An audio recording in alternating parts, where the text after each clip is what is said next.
শ্রীমন্তী ভিকির ব্যবহারে অবাক হয়ে গেলেও ওর পেছনে এসে অয়ন এমনভাবে দাঁড়িয়েছিল যেন কিছুই হয়নি। ভিকি যে শ্রীমন্তীর সঙ্গে এমন ব্যবহারই করবে সেটা যেন ও আগে থেকেই জানত, তাই আর কথা বাড়ানোর প্রয়োজন না দেখে ও চুপচাপ ছিল। শ্রীমন্তী ম্যাডাম, আমাকে ক্ষমা করে দিন। আমি যদি জানতাম যে আপনি এখানে লাঞ্চ করতে এসেছেন তাহলে আমি ভুলেও এখানে আসার সাহস দেখাতাম না। ভিকির মতো একটা নির্মম লোককে ক্ষমা চাইতে দেখে শুধু প্রেম আর ওর বন্ধুরাই নয়, ভিকির চেলা চামুন্ডারাও অবাক হয়ে গেল।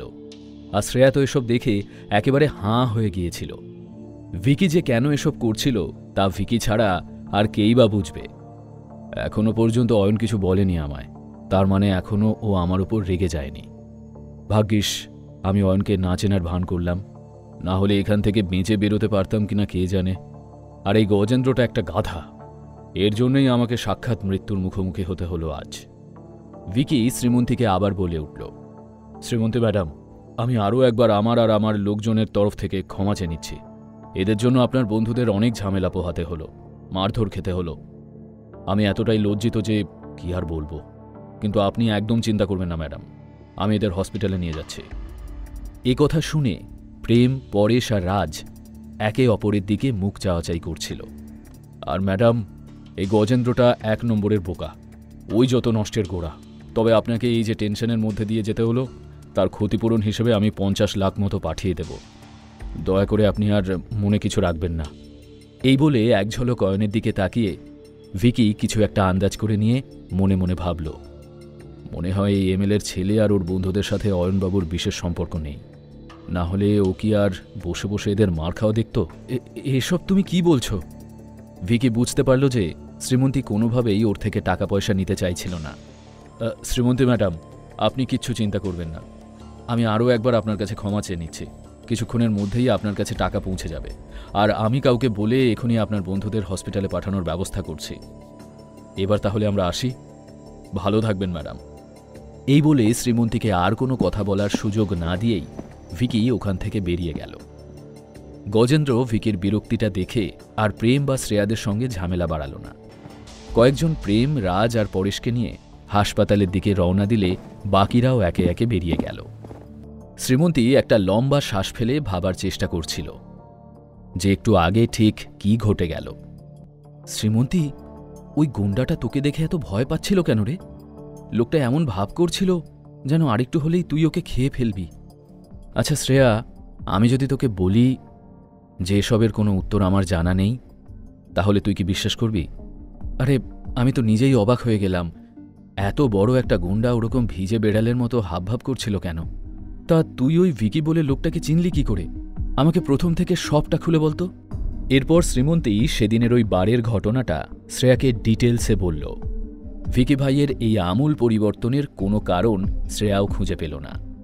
অনেক ভাবার পরেও এই দুটো বিষয়ের মাঝে কোনো কানেকশন খুঁজে না পেয়ে শ্রেয়ার কনফিউজড লাগছিল। ও ভাবছিল, এটা কি করে সম্ভব হলো? শ্রীমন্তীর কথা মতো ওই দিন বারে পুলিশ এসে সব ঝামেলা মিটিয়েছিল। যে গুন্ডা এমএলএর দাপটে ভয় পায় না, সে সামান্য পুলিশ ইনভেস্টিগেশনকে ভয় পেয়ে শ্রীমন্তীর সামনে মিনমিন করবে? এটা বিশ্বাস করা যায় নাকি? কিছু তো একটা গণ্ডগোল আছে। হঠাৎ কিছু ভেবে শ্রেয়া অয়নের দিকে তাকিয়ে অদ্ভুত একটা সন্দেহের গলায় অয়নকে জিজ্ঞেস করল, আচ্ছা অয়ন, তুমি কি এই ভিকি ভাইকে চেনো? আমাকে হঠাৎ এসব কেন জিজ্ঞেস করছো শ্রেয়া?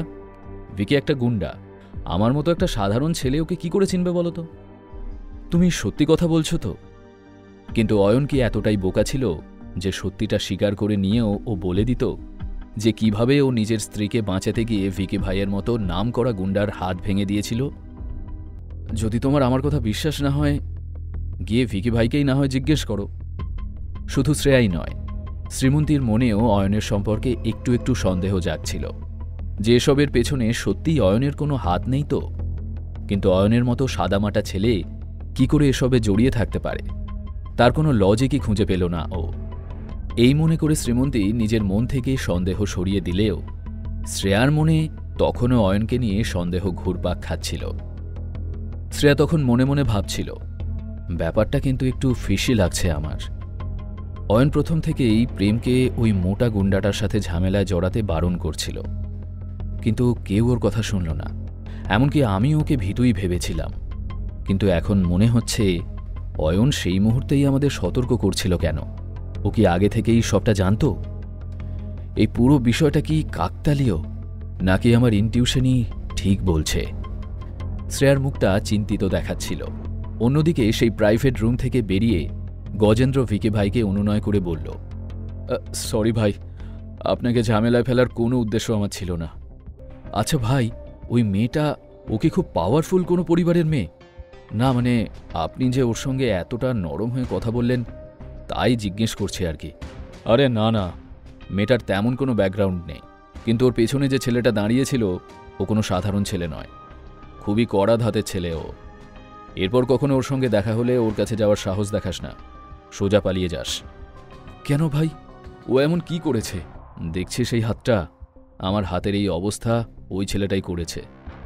সেদিন যদি ওর বউ অজ্ঞান না হয়ে যেত আর ওর যদি বউকে বাঁচানোর তাড়া না থাকতো, তাহলে হয়তো ও সেদিন আমাকে মেরেই ফেলত।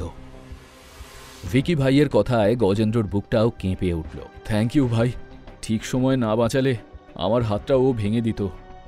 ভবিষ্যতে একটু খেয়াল রাখিস, আর যাতে এমন কোনো ঝামেলায় না জড়াতে হয় যাতে তোরও ক্ষতি হয়, আর সেই সাথে আমাদেরও, বুঝেছিস?